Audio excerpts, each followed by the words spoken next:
tick, tick, tick, tick, tick, tick. I'm turning the stopwatch on now.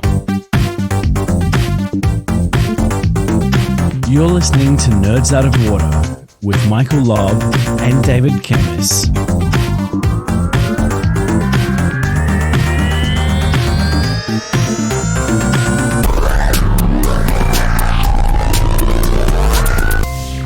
Nerds Out of Water is a podcast brought to you by Michael Lobb and David Kemmis, two friends who have partnered on and off for the last 20 years through various jobs and companies. And Michael runs TeamScale, a company keeping software development projects on track and on time, usually keeping me where I should be.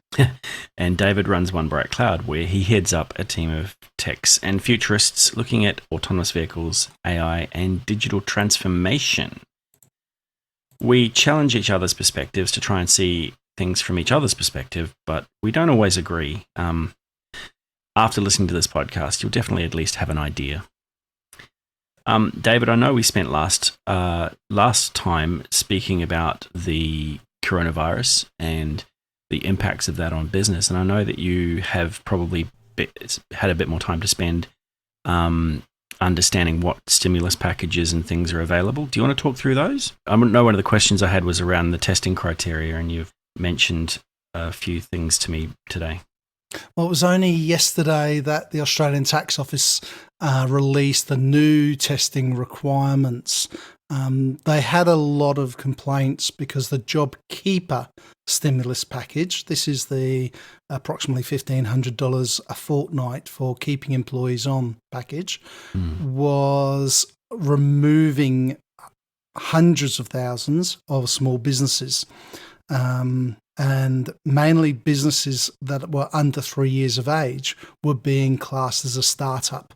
And that changes a lot of things, because 3 years of age is a long time to be running a business and then being called a startup. What are your thoughts? I agree. Yeah. I mean, to me, a startup is like, they've been operating. I think it's also not necessarily an age, but more of a mindset. If you've been running for 3 years, then you've pretty much been, you've been through that startup phase, and you should be moving into another phase. Otherwise, where are you at?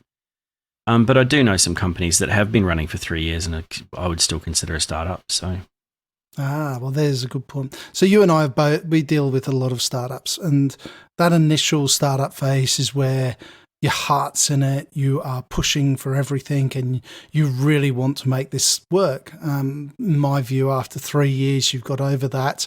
You are now, your heart's still in it, but you're pushing to keep the business evolving and to obtain new work. But what's happened with the testing criteria is they've responded to some of these statements. And there is now, if you fail that first round of testing, and you've got a response saying that you have not been approved, then appeal it, because the new criteria covers new businesses. So businesses that are commenced after that comparison period started, as well as those businesses that may have been acquired through the parent company, or they've changed or restructured. Because this is what's been going on as people have been seeing what's been coming down the track. What about those people affected by other natural disasters like the bushfires recently? Yes, so the people who have been affected by the droughts and also by the bushfires and then the floods after that, their income has been substantially reduced for a period of time. So the ATO looked at that and understood that now they're coming through that to the other end. They need to look at how much they can provide those businesses on a previous comparison. So that's going back over that previous periods where they've been making a profit. Right, so back to, say, 2016 for some of them. And also, along with some of the sole traders, so companies were being covered, but some of those sole traders and partnerships were not being reviewed. They were getting instantly denied. And so my strongest thing to you all is there's 7 new criteria. Have an appeal it and see what comes out of it. Yeah. What about we all know where COVID-19 started. We know it's a H1N1 style of virus. What about countries like Turkmenistan who are banning the word COVID-19 or coronavirus? Now, that means instantly they have 0 affected people. It's an interesting way of curing a disease if it doesn't exist. Yeah, if it doesn't exist, no one can have it. It sounds to me like something North Korea would do, though. And North Korea, they've done a very similar thing. They've said that they don't have any affected people. They've tested, and they don't believe there's anybody in North Korea with the coronavirus. There's a lot of conspiracy theories around this, isn't there? Like the anything from lizard people through to 5G. Where do 5G? How do people get off burning down 5G towers because it is transmitting COVID-19? You know me, I love the odd conspiracy theory, but radio waves don't transmit disease. But you never ever know, do you? What happens if it is one of these? It may be a radiated style disease that we haven't actually worked out yet. No, I could. You're not coming down. I could start that path sentence me at all, with, are "Hey, you?" well, I'm not a insert whatever it is I need to be to understand this better. I'm not a rocket scientist, but I guarantee you that the people that are saying this aren't either." So across the UK, there have been 50 fires destroying 5G cell towers. Yeah. So that's ridiculous. Yeah. Why do you do it? Why do people think like that? Is it just arsonists who want a good excuse? Maybe. Because I don't think it's a good excuse. Yeah. Look, I don't really know. I'm not one who buys into conspiracy theories without a lot of evidence. I know that there's a whole fake news agenda that, if we've got one set of news that is saying one thing and then there's another set of news that says another thing, then they'll both battle to get the highest level of confidence in that news so that they can come out on top. But we should be basing our understanding of this on facts and on science. Science is inherently based on proving people wrong. The idea is that you get someone else to check your work and someone else to check your work, and that happens continuously until someone finds a flaw in it, and then everyone goes back and tries to find the next, tries to find out how that works. I just don't understand how some of these theories have got to the point where people are burning down 5G towers. No, me neither. And I think most of the world believes from the science point of view, and you're always going to get theories coming out and fake news coming out. But I think we need to really push what we know from a science point of view to get through this. There are many hundreds of millions of people who are going to be affected, who are affected, and nearly 200,000 deaths directly attributed. So let's just for the moment suspend reality and put yourself on the other side of that argument. What if it is 5G that's causing this? Well, my very first thoughts around 5G is I need a 5G tower because my bloody internet's so poor here. My second thought would be, is 5G creating this? Well, I'd look at it from a scientific point of view. You know me, I want to know how, and my first thought would be radiation. So how is a virus being transmitted through radiation? What have we missed? Is it manipulating your DNA to create this virus? Ooh, that's a very good point. So let's attack another conspiracy theory that's going around at the moment. That this is all a conspiracy by Bill Gates to put a tracking tag into you. Well, aren't we just about to do that onto our phones? We already do it on our phones. Anyone who has a phone is being tracked. Anyone who has Facebook is being tracked. Anyone who's spouting these conspiracy theories on Facebook is being tracked right now. I don't understand why they would need to put some marker into you to track you. You're already doing it willingly. Yep. Anyone who goes onto the internet is being tracked in some form or another. Yeah. There's no ifs or buts, but the tracking of people through their phones, through an app, I think it's just another way of trying to find where people have been so they can go backwards easily to pull out other people who may be infected.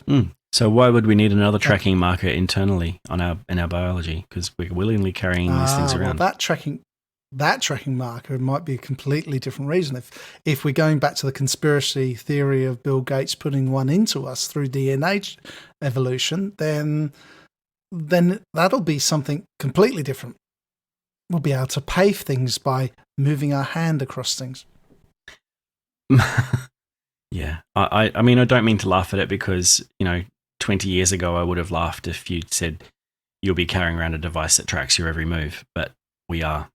And, 20 years from now, maybe we will be wearing internal DNA markers that allow tracking all over the world, everywhere, anytime. In China, they've already got CCTV that says, monitors your movement and tells you whether you're being a good boy or a good girl or not. And if you're not, then you get lower social status scores.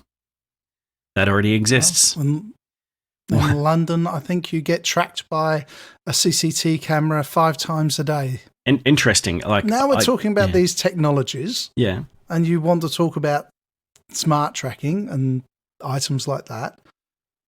What about smart technologies? Let's throw a few technologies at each other and give you 2 minutes to respond to each one.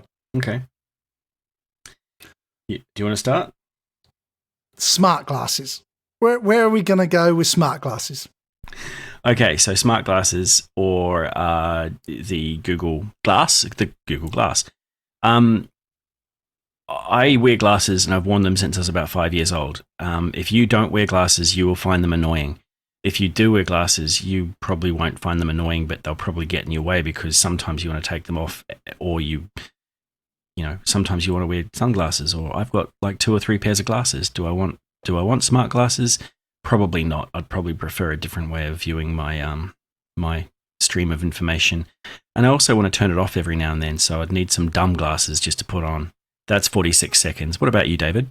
I'd like to have smart glasses. I'd like to see smart glasses and I'd like to use smart glasses. I wear glasses. I still get annoyed after 3 or 4 years of wearing glasses. They annoy me. I just don't get on well with glasses, but I would like smart glasses. I'd like to have a little screen that I could see in one of my glasses, lenses. Now, how that would operate through my eye movements, I'm very excited to see how that would work. Would you put that smart technology into contact lenses? I personally would. I think contact lenses will be a way of how we move forward, and I think they are coming in. I think that we will have a computer screen within our eye, and that'll be operated through our eye movements, similar to the glasses. And how that would operate, it would have to be incredibly connected with AI. Yeah. Yeah. For me, I'd probably go for the contact lenses over the glasses. The thing that I would like to see in contact lenses, probably prior to having a screen inside the contact lenses, is a contact lens that contracts and shapes to the size and the correction that your eye requires, magically or through mechanics or through nanotechnology. So right now, I have to order a specific prescription for my contact lenses. If we use some sort of stretchy design that could contract or release like a muscle, then potentially that could correct my eye prescription or the curvature of my eye, and then I could see properly.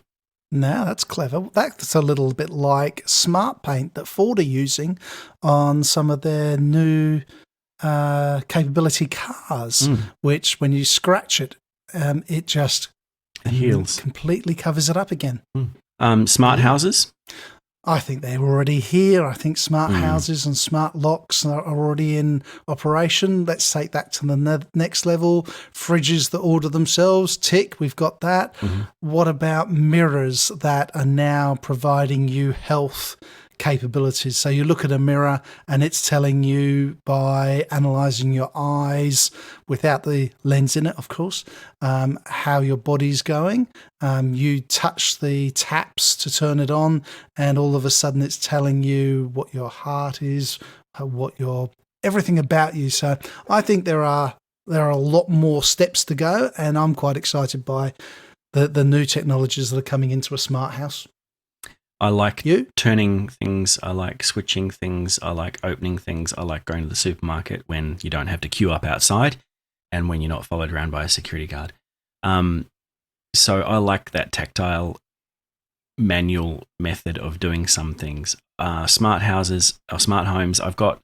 I have some smart home devices, but I don't use them as often as I should. I try my hardest to embrace it, but like I said, I love the tactile manually switching on things and closing things and turning things. What about holographic displays? You mentioned mirrors just now. Like, what about a holographic display? I mean, imagine so excited. The iPhone 45 with, the hologram version. Well, first of all, I won't have an iPhone 45 because I won't have the iPhone. But my Samsung 201 Plus will have that holographic communication device where it pictures up somebody that I'm talking to. And when I'm speaking to Yoda will actually be there directly in front of me. I'm quite excited by it. How that's going to work from a small device capability, I don't really know. I've seen it happen with lasers and with holograms on a table. So they've developed a table that has multiple projectors, I suppose, making that hologram. But I think this is a technology that is going to come.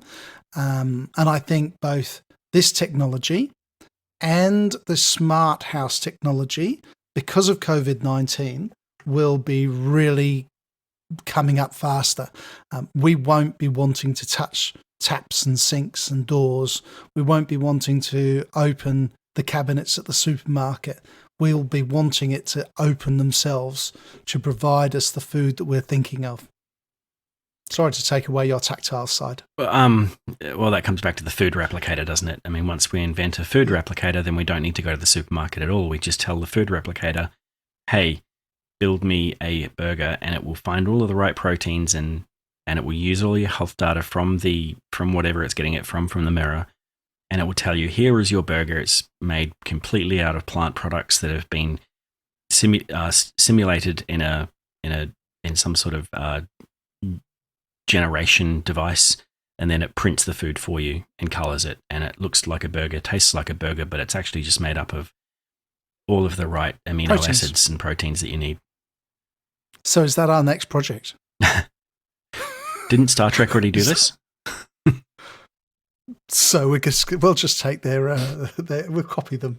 Yeah, look, for me, the thing that I may be interested in, as long as it wasn't connected to an internet of sorts, is the ability to interface into your own mind, or use your mind to control things. Now, I know that there are some people who are doing this at the moment, especially with prosthetics, where they use stimulus from your brain to move particular limbs that are robotic. And that, I think that's going from the last time I saw that on a science channel on YouTube, it looked like they were actually making progress with that. I'd like to be able to download ideas. Every now and then I have an idea for an article or just a diagram that I've come up with in my head that I would like to be able to dump onto something. I don't know if that's ever going to happen because it's a bit far-fetched, but the one thing that I'd really love to be able to do is replay my dreams. Okay. Let's take that in two parts because I'll touch the dreams secondly. Quadriplegics have been using direct brain interfaces for some time. As you say, to move prosthetics and the like. I think that the original idea, sticking an old USB into the USB port on your neck, I think that might be a bit far-fetched. But I do believe that we'll be able to connect through to the internet using our brain and download that information into our brain. The problem there is how much information can you take into your brain? And I think this is coming down a bit like Matrix. Wasn't it Matrix that had the problem? The issue isn't how much you can take into your brain. The issue is that your brain takes up something like 2.5 petabytes. Now, that's a lot of information to be able to store on a hard drive. You can't buy a petabyte hard drive at Harvey Norman yet.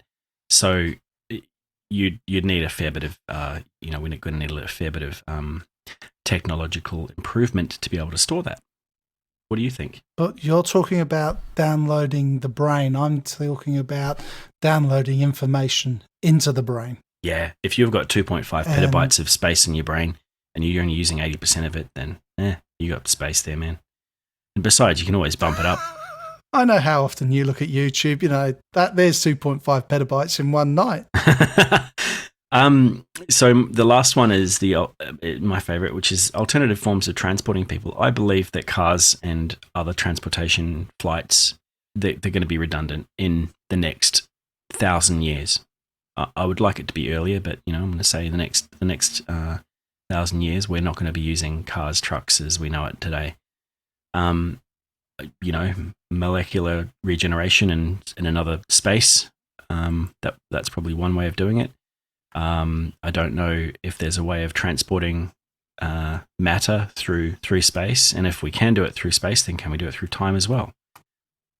What are your thoughts on alternative forms of transporting people? The old Back to the Future time machine.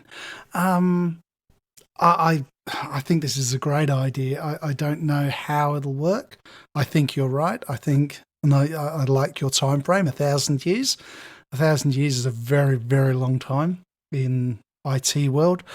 I think it will happen. We'll jump into a fax machine and we'll pop out the other end. Hopefully it won't have the rollers so tight as the fax paper. I agree. I think it might happen. I just don't know how we're going to get there. We would have to really work out how we're going to design that removal of matter and then putting matter back together again, that regeneration of matter. What's your take on the ethics of, say, the transporter beam on Star Trek, where in theory, every time you're transported, you die and you're regenerated somewhere else? That stops you being in two places at one time. But do you think that that's ethical? Like you're just a copy of yourself when you arrive there. Do you think that would make you, over time, how you'd photocopy a photocopy of a photocopy of a photocopy? It's going to turn out a little bit weird. So my very first thought was, holy moly, what happens if somebody gets in there and alters my DNA as I'm transporting and I end up with two noses, or I end up with a brain that wants to go and remove a president from some country? I hadn't thought of that. It's quite a major thing for my head. Safety and security is going to have to be a major component of that, even if we can figure out the technology to start with. But maybe for freight, that might be a start. For non-living items, I think you've got a very good way of putting it, yeah.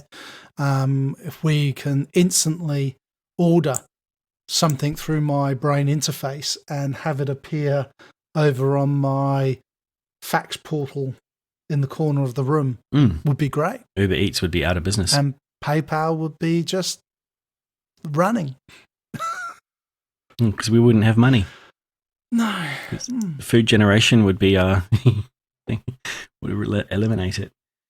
Look, when that's all good. I think in the short term though, we've got to look forward to what is coming up when this pandemic finishes and we're back to the new normal. I've been reading that during this crisis, Cobalt programmers are in high demand because a lot of the US government are using Cobalt or old mainframes to run the business. I hear the same thing. They did a big call out for Cobalt programmers to come in. I'm not sure what technologies we use and how much Cobalt's left over here in Australia. Have you got any ideas there? No idea, but I know that during the year 2000 or Y2K? leading up to the year 2000, there was a lot of Cobalt programmers who we're trying busily to decommission a lot of the things that ran trains or banks and things like that. And I do believe that there's quite a lot left over. I mean, most I know that some banking products are still running on mainframes. I think it's many ATMs are still on the mainframes, aren't they? No, they run Windows XP. I remember Y2K. I remember sitting on top of a major hospital group as I've just completed the Y2K components and watching the year come in and nothing happening. But anyway, there's a lot of opportunities that are coming out through COVID-19. And you say Cobalt. Yeah. And yep, they're looking for those. But right across that IT skill set, from accountants to medical to sales, people are looking at how they can do their business in a very different way, far better and online. Who would think that schools would be online 15 years ago? The closest you would have got to it would be in the Outback School of the Air, which is a radio broadcast school. So the interesting thing that I'm finding is that the roles that are currently available are hands-on roles. They're not strategists or project managers, or it's people who need to do stuff. And that's refreshing because I'm a very hands-on person. I like to be in the code, or at least know what it's doing so that I can help when I need to. I feel as if this is a good shift because I know that in the past, especially larger organizations and governments have been very top heavy, where we've had multiple program and project and managers, and as well as, project strategists and architects, none of who are touching code. And then they all send it down the line to a team who has to deliver on that. And when the team get it, they go, why are they doing it this way? And I think that the shift to more of you write the code, you're responsible for it, is going to be a lot better for the future. Now, David, you're one of those people who are in the top heavy side of this equation. What are your thoughts on that? Well, first of all, let's look at the coding side of it, which is what you're talking about. We do follow the sun. Your business operates around that follow the sun methodology to be able to create code around the world in fast processes that gets people operating quickly. From my visibility of it, I've been speaking to places like the ICN Gateway, to the Advisory Board Centre. Both of those are deeply involved with the Queensland government and the federal government to look at, okay, what is the new world going to look like? What are we going to develop? What are we going to start outsourcing and keep outsourcing, because it seems to be operating now in that new world already. So what we have to look at is how those professional bodies are going to manage the working from home environments in a way that is approved by the government rigmarole and red tape of ticking the box, and is fast and works and operates in a way that is safe to work from home and has the ability to produce. And yes, I operate a lot in that strategic view to be able to deliver new technologies. And if I look at it from that strategic point of view, I will always need somebody or many people who are developing the code, who are building the autonomous vehicles, who are developing swarm drone capabilities to deliver new drone visibility. So we're now spraying towns with drones, disinfecting towns. I didn't know that. These things have never been thought. Yeah, we've got drones now that are disinfecting towns. We've got drones that are delivering food and stock to people who are in lockdown. And obviously we've got all of the video conferencing that has completely come out of the woodwork, as we spoke about last week. I don't want to take away from those people who are in the top end of this. I think that the shift is going to be more about numbers than it is about. I think it's going to switch so that we're going to have less at the top end, but those people at the bottom end are going to be stronger and more more knowledgeable and more strategic. Not at the bottom end, at the delivery end. At the delivery end, I think you'll find that the government are going to have less people at that hierarchical director leadership. They're going to be outsourcing more to businesses, and they're going to be paid to deliver rather than to supply a person. I think that's important. I think that's the way it needs to go. Yep. Because if we're paid for a delivery, places like you and I can have the strategic leader. We can have all of the bods who are incredibly intelligent, writing code, developing systems, who then we can deliver a solid piece of infrastructure that actually works, rather than we get caught up in the bureaucracy. As I said it before, the red tape, the bureaucracy, and the legacy systems. Because so many times, especially in government and also very large businesses, we get caught out because we are asked to deliver a Ujima flip. We deliver the Ujima flip, but they have then forgotten about all the legacy systems that sits in, around, on, interface with our Ujima flip that we've just delivered.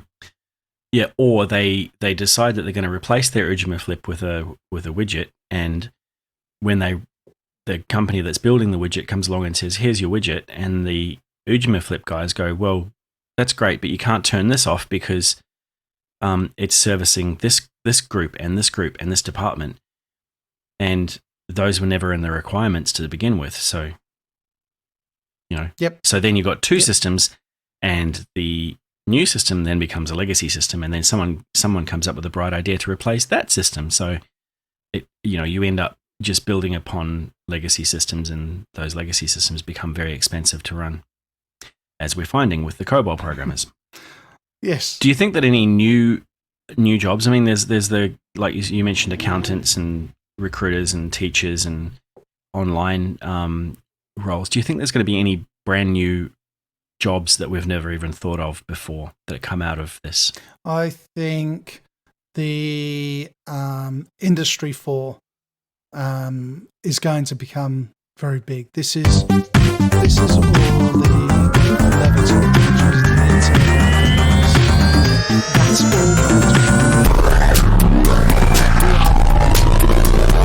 the society. We will not be entering our PIN numbers the way we enter PIN numbers. We look at FPOS and the way they've already increased the amount of touch. So you can touch now with an FPOS card. I believe most of them have upgraded it now to $200 rather than $100. We will be seeing a lot more of eye contact. So there'll be physical ways of confirming who we are rather than tactile ways of confirming who we are. Yeah, I mean, you now can do facial recognition to open your phone and pay with your phone or your watch. So that's fine with me.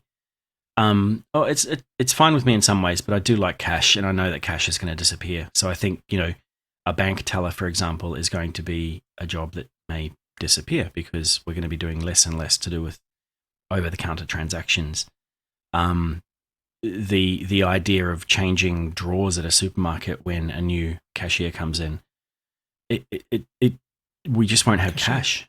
Like, oh, you want to pay with cash? Oh, hang on, I have to go down the back and get my manager. Or there will be a special queue just for people who want to pay with cash, and that will be a dispensary type of thing. Who would think that fast passports would be in operation? We now enter our passport into the machine. It works out whether we are the picture or not. The AI does all the algorithms. It checks our credit history. It checks our legislative rules, and it allows us in, or it doesn't allow us in. Or it sends you off to be executed. I wonder why it sends me off every single time. My passport just doesn't work for me. Yeah, I don't know. Yeah, no, I think there's going to be some new jobs that are made out of this, and obviously one of the things that we're finding now is the cleaning role especially in retail is now quite important.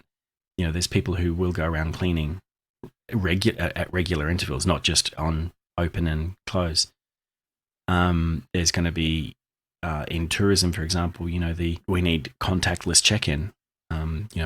Gone are the days when you walk up to the reception and they hand you a key. It's going to be, okay, here's your check-in code, and you enter that into an app on your phone, and then it opens your phone with the near-field reader, and you can then use your phone to unlock the door.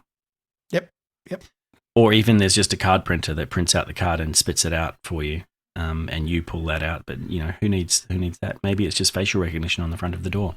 There you go. David, you're always coming up with some pretty weird stories. Have you seen any lately? I like these weird stories. What about the longest giant stringy sea creature ever recorded? There has been off the coast of Australia a incredibly long, and I believe it's something like 150 feet wide, and it swirls around. So it's nearly a kilometre long inside, and it's a long stringy creature. It's a long worm, but it's made up of tiny organisms. It's very similar to what I would say coral is. Wait, did you say tiny organisms? Hopefully I didn't say tiny orgasms. Hopefully I'm talking about tiny organisms. But it's a bit like coral. So coral is made up, one string of coral is made up of thousands of organisms, and that's the way it replicates. And this worm has come out of the deep, and it's been spotted, and it's a really intriguing thing to see. Wow. I might have to look that up. They don't know how long it is, but if it's 47 or 150 feet wide, and each circle goes around and round in circles like a wagon wheel, and it is just amazing to look at it. And it's called an apolemia. Apolemia, yes. It's just over half a kilometre long, wow. 631 metres long. That's crazy. We've got some amazing creatures on this planet, and we're not the only ones here. Oh, I look at the creatures that come out of the deep trench and go, oh my God, we have never seen this before. And people wonder why we have things like the Loch Ness Monster. I still believe there is something that comes into the loch every so often that is visible. And this is the sort of thing that comes out of those deep sea trenches. Yep. And we would never know about it until we saw it. And now some people are photographing it. The way they operate, well, this particular one operates off of a single strand with all of, and my words, polyps hanging off of it that are living creatures, all operating as a single entity. Right. Amazing. What have you got? Got anything else for us? I've got the doom and gloom.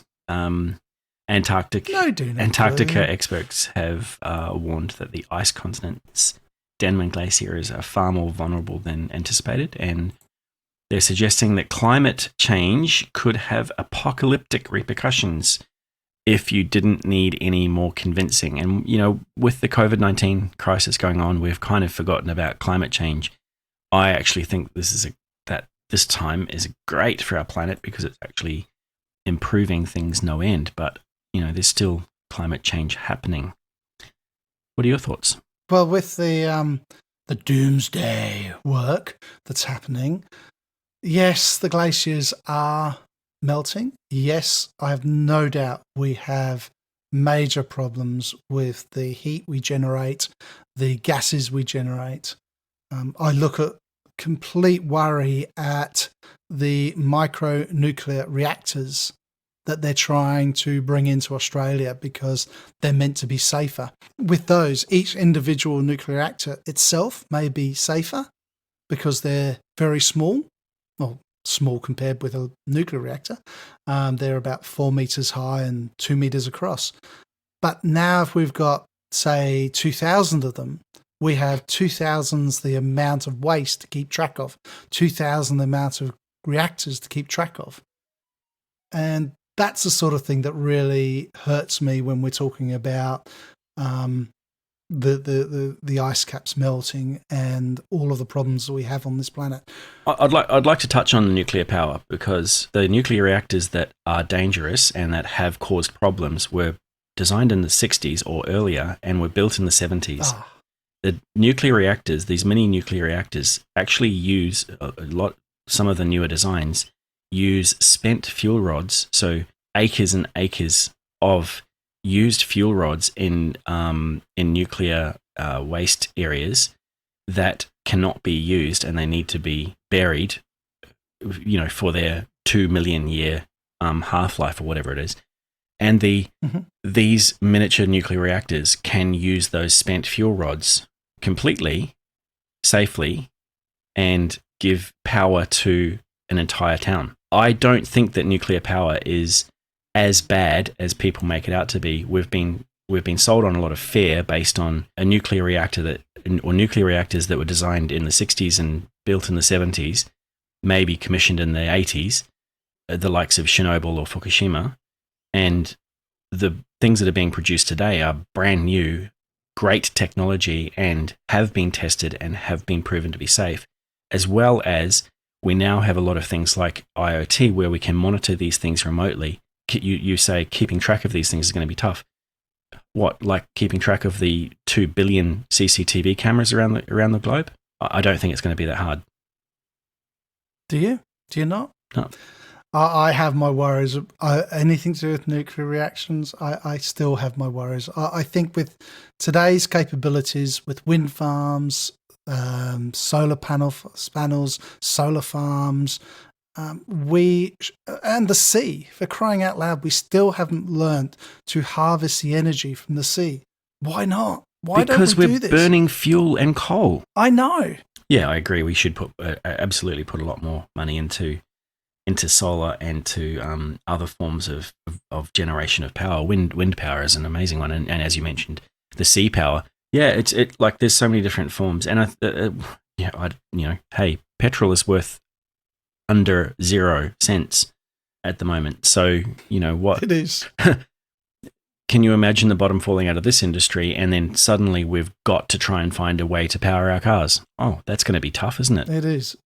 It is. No, it's not, because we've already done it. We've just got a lot of, this is my conspiracy theory for today.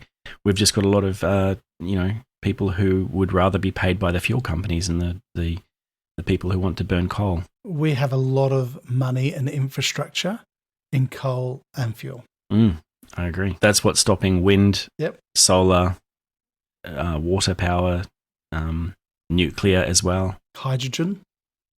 It's stopping all of it. So, we need to reduce our reliance on burning fossil fuels, and that will take us to a point where climate change is less obvious or having less effect. And talking about reducing, we probably need to come to an end. Yes, we do, David. Look, it's been great talking to you again, and we've had some good discussion today. Interesting topics.